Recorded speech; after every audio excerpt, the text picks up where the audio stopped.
अमिताभ बच्चन ने मुंबई में अपना बंगला प्रतीक्षा बेटी श्वेता को दिया है। इसे यदि एक पिता और पुत्री के प्रेम और एक परिवार के आंतरिक विषय के रूप में देखें तो बहुत अच्छी बात है, लेकिन फेमिनिस्टों के गिरोह ने इसका महिमा मंडन आरंभ कर दिया।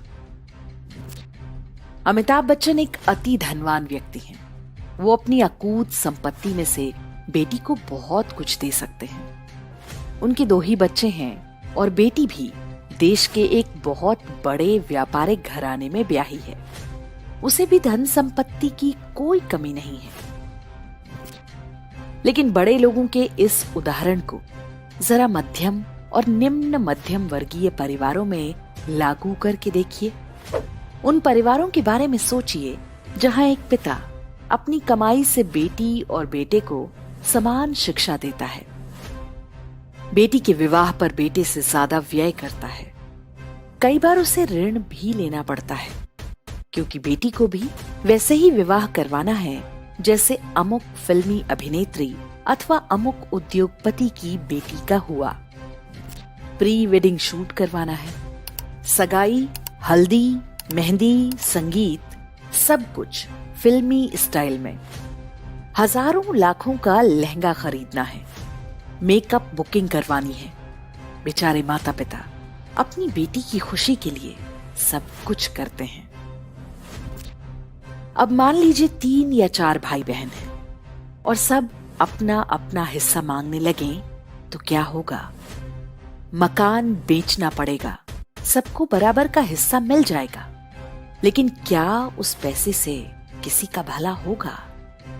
चलो हिस्सा भी ले लिया, फिर भाई दूज, राखी, हरियाली तीज, संक्रांति, होली, दिवाली की सामाजिक रस्मों का क्या होगा? समाज में आज ऐसे ढेरों उदाहरण हैं जहां बहनें अपने भाइयों से मुकदमा लड़ रही हैं। विकट परिस्थितियों में भाई को पुश्तैनी मकान बेचकर किराए के मकान में रहना पड़ जाता है, क्योंकि बहन को बराबर का हिस्सा भी देना है। बहन तो एक बार ना भी मांगे, लेकिन ससुराल वाले मुकदमा करवा देते हैं। वर्ष 2004 में सत्ता में आते ही सोनिया गांधी ने हिंदुओं को नष्ट करने के लिए जो अभियान आरंभ किया था, उत्तराधिकार अधिनियम में संशोधन करके विवाहित बेटियों को पिता की संपत्ति में अधिकार देना सबसे प्रमुख था।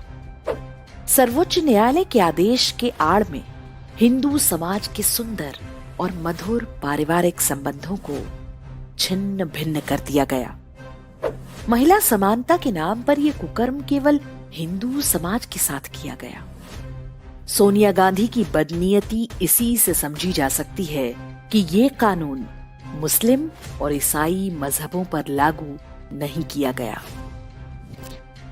हिंदू परिवार आज एक विचित्र संकट में घिरे हुए हैं। बेटियां ही नहीं, बहुओं ने भी घरों में संपत्ति को लेकर विवाद खड़े कर रखे हैं। तलाक इतने महंगे हो गए हैं कि लोग बेटों का विवाह करने से डरने लगे हैं। संपत्ति पाने के लिए ससुर, जेठ, देवर, ननद सब पर यौन शोषण के आरोप लगाना सामान्य है। लड़कों के आत्महत्या करने की घटनाएं हर कुछ दिन पर सुनने को मिल रही हैं।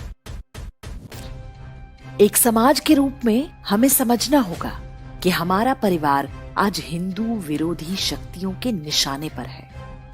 न्यायपालिका और सरकारें जानबूझकर ऐसे काम कर रही हैं जिनसे परिवार टूटे। बेटियों को संपत्ति में हिस्सा देने पर हिंदू समाज में कभी कोई बड़ा विवाद नहीं रहा।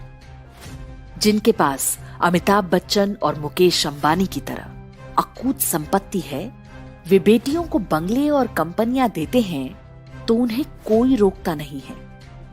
लेकिन एक मध्यम वर्गीय परिवार जिसने पाई पाई जोड़कर जीवन भर की कमाई से घर बनवाया, तो क्या वो अपने बेटों, बहू और उनके बच्चों के साथ उस घर में आराम से अपना बुढ़ापा नहीं बिताना चाहेगा?